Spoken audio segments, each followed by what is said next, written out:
Pinagsapata ti kabarbaro a gobernador iti Ilocos Norte, Honorable Matthew Marcos Manotok, ti agsubli a mayor iti ili ti Paway, Honorable Jessie Galano, anay siyang kat iti sango ti Paway Church. Please raise your right hand and repeat after me.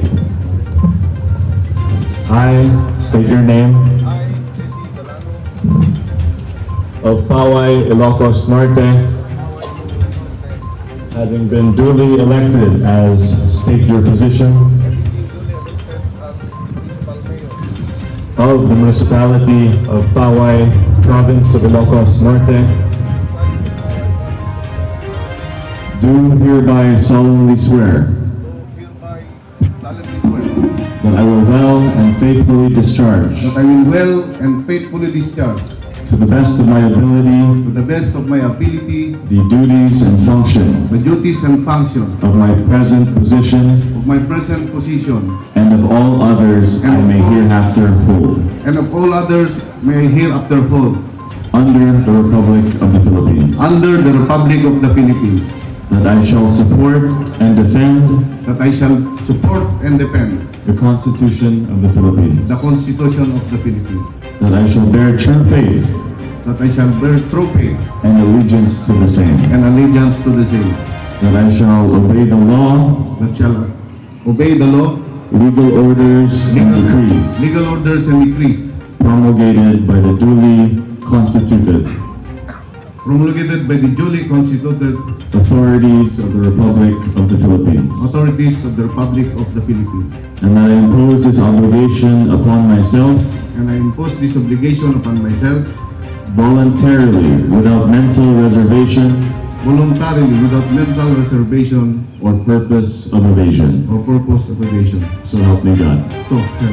Nagbalin nga emosyonal iti panagbitla ni Mayor Jessie Galano, iti sangwanan dagiti adu abisbisita, ken sangwanan dagiti sumuporta a kakailyan na iti ili ti Paway Ilocos Norte itay kalabes nga eleksyon. Aditoy iti nagkunaan na apatas kumatilaban ken haan kuma amaus usar ti connection dagiti adda ti power na iti gobyerno.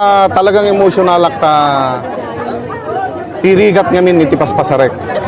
I know no pair kumatilaban, no respect when day kumati kayo ilang tao. Han kumakache kin emotional. What I would like to have is that pair kumatilaban no digdi han kumanga mausar iti makungkuna nga power. Han kumanga mausar ti connection no digdi digijay kumanuan niya kumati nagbasulan iso kumati dapat na makita lae.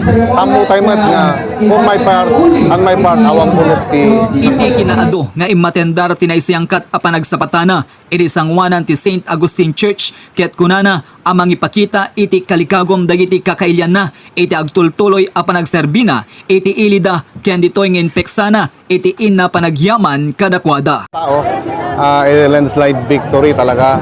Kaya nakita natin ang daming mga tao na gusto talagang matunayan uli ang ating pagsisilbi sa bayan. Kaya nagpapasalamat ako sa mga tao, lalo sa Panginoon. Binigyan na naman ako ng isang pagkakataon para magsilbi sa kanila. Karina pa'y karitik kakailyan na, nga agtultuloy itiin na panang paduras iti ili apaway, kang runaan na iti turismo, tangamin kunana ket nakasarsaritanan, dagiti kabarbaro nga opisyales iti probinsya, tapno di kasta kunana ket isuda iti katulungan na amang ipatungpal dagitoy. Actually, nakasaritak digiti ayaton tayong provincial officials kaya takil mo titulong kayak da nga i-barokpok dito. So nga, I'm hoping to have a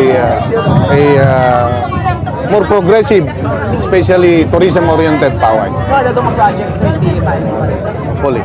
Nagbalin met anay sang sangayan abisita ti outgoing Congresswoman iti segundo distrito ti Ilocos Norte ani Honorable Imelda Marcos ti panagsapata da Mayor Jessie Galano karaman ti baro anabutusan na Vice Mayor ken dagiti nabutusan a sumagmamano ako konsehal iti Paway aditoy iti napalaus a panagyaman ti dati a First Lady iti agtultuloy a suporta nga ipapaayda ti pamilya Marcos. First of all, I would like to congratulate all the elected officials of Paway. Congratulations to each and every one of you. And I pray that you will all succeed because your success will be the success of Paway. Beloved friends, citizen of Paway, I am here not only to thank you, but congratulate you all for your support, not to the Marcos family only, but your support to make Ilocos Norte, especially Paway, great.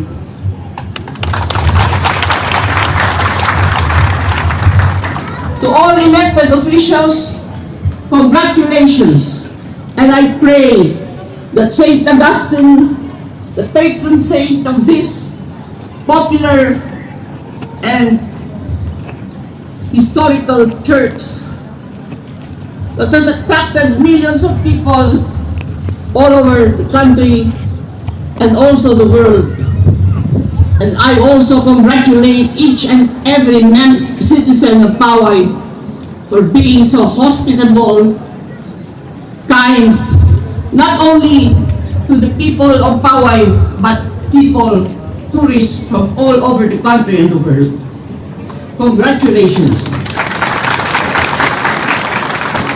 I thank you all for your support for the Marcos family.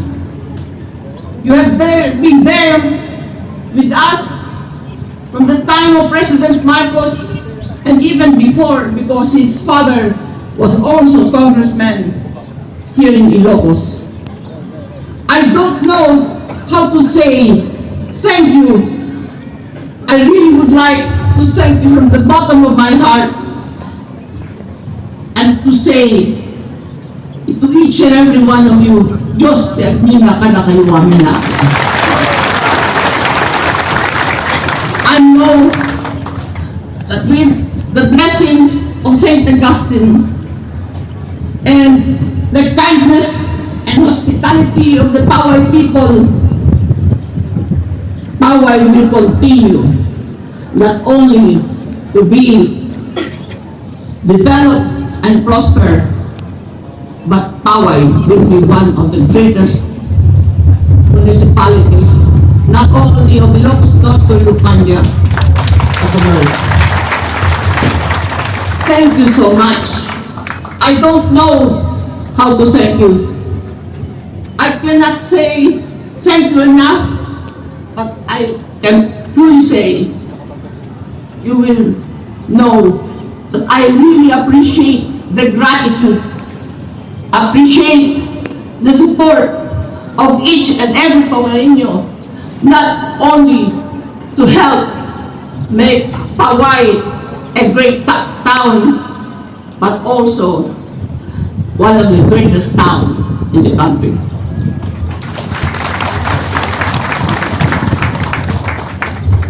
Yes, I am going to retire from politics, but you can be sure my heart and my love for Ilocania and Paway will never end.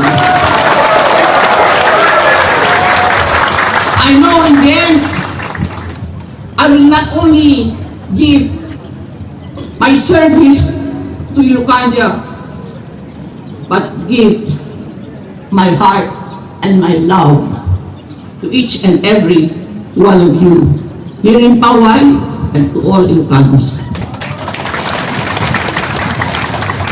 So, I am here to greet each and every elected officials.